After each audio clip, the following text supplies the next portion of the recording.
My little axolotls, time to give them a new home. Alright, time to give these axolotls a new home. Yes, I know, this is the dirty version of what their tank looks like. I've shown it to you clean with the glass clean. I do often get diatoms with it, so I do have to scrape it to make it look nice. Look at the substrate though, how wild is that? That is one living embedded substrate. And if you see, I've got 3 and then there's the 4th. You know, axolotl math. I used to have 3, now I've got 4. But technically 7. And they're gonna go with the other 3 I have. But I wanna show you guys how nice the plants have been growing in here. This is the Pogo Stem and Stellata. And these guys really grew out some nice plants. Another thing I wanted to share with you guys is this white stuff on top of the surface here.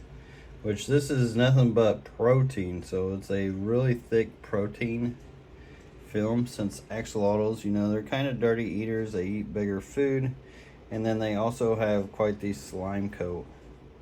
These shrimp do help with it. I think some guppies would be a good combination in with these guys, and I think I'm going to do that with their new home. But these guys are now done with this 40-gallon, going to move to a 125. We'll get this all cleaned up, and I'm not sure what I'm going to put in it now.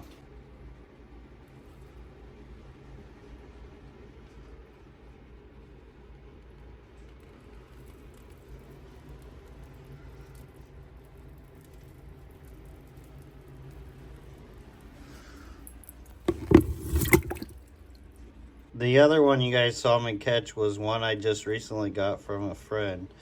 But these that I've had, they are not going to fit this net. Those are huge.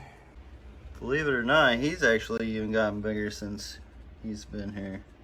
I think a lot has to do with water volume. Let's try this again.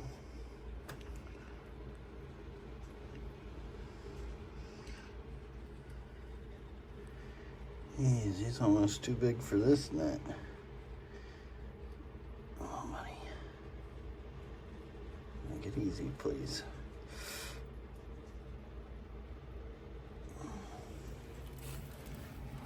Jeez.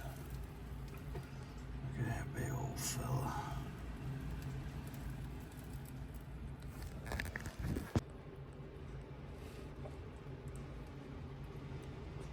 This one's head is huge. Look at that thing.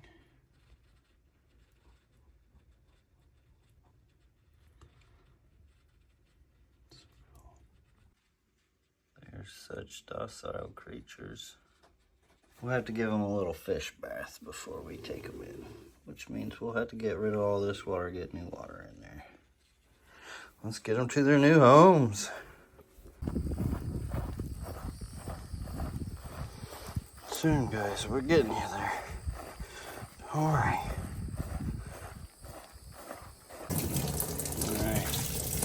Axolotl bath time. Now with that older water.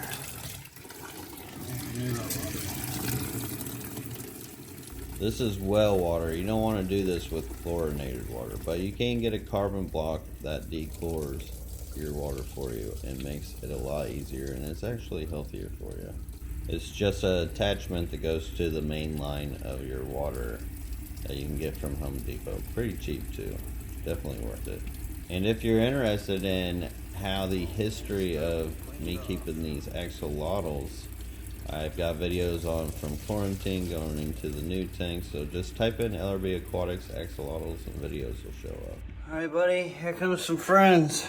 Let's get them in there. Oh.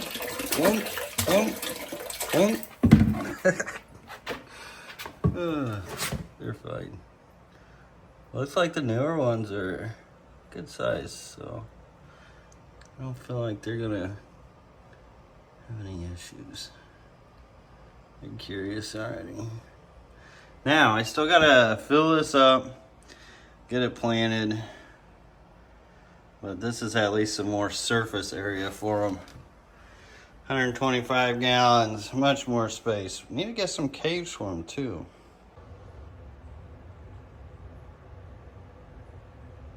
I got some caves. Some of you guys may have heard of this YouTuber named Chattanooga Ed, and he had shown these axolotl caves that he has made onto his channel. And as soon as I saw those, and this was quite a while ago, I was like, I've got to get me some of those, because if my axolotls need a home, they need an axolotl home. And so he sent me 4 of these. Absolutely love them. Thank you, Ed, Chattanooga Ed, for making these for my axolotls and me. Now, I did just get these out when I was making this video, so if you guys want to see what it looks like when I add them into the tank, stay tuned. He did add the glue, and I do have them glued up now. I just gotta let them dry, but I wanted to get this video out to you guys. Here we have it. The axolotl tank is done. Well, for the most part. Still gotta get their hides, but they're liking it. I'm liking it. I got the mulmani crypt in there with them. Got a crenum in there with them, and then a bunch of pearlweed. They're just kind of hanging out, doing axolotl things. And what's really cool too is I got these blushing tetras breeding out, hopefully breeding out, this Java moss. And you can see the axolotls in the background. To me, that is cool. Look how communal they are. There's what, 1, 2, 3, 4, 5, 6, 7 axolotls all together in the center there. Pretty neat. And yeah, I wish I had these tanks just sitting up in my living room where I could just watch them.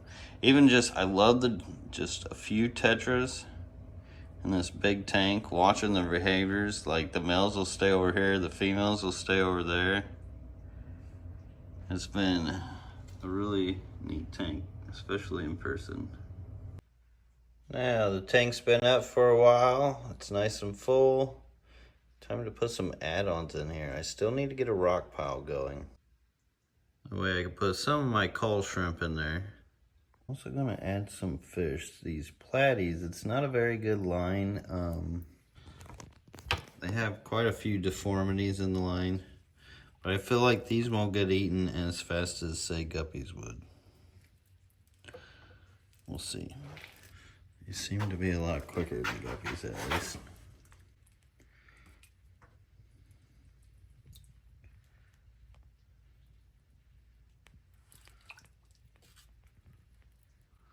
You can see how zigzaggy they are.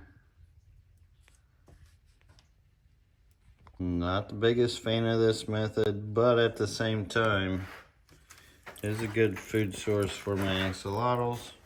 Plus, you know, maybe they'll make it, and then they'll just get an awesome big new home. So we'll see what happens here. Stay tuned.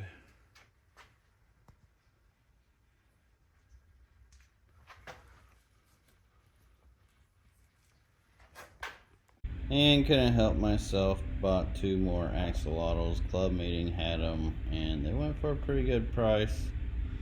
And you know, I guess I had to buy them, but here we go, 2 more axolotls. And if you're into fish keeping, axolotls and things like this, hit the subscribe button. A lot of this coming out. You know, I was trying to show this video to help people realize that they're not really as hard to keep as a lot of people say. And yeah, I've actually been keeping them in the mid-70s, haven't needed a chiller, all that. So if you like this, hit the like button. That lets YouTube know I'm doing something right, and much appreciated. I'll see you guys on the next one.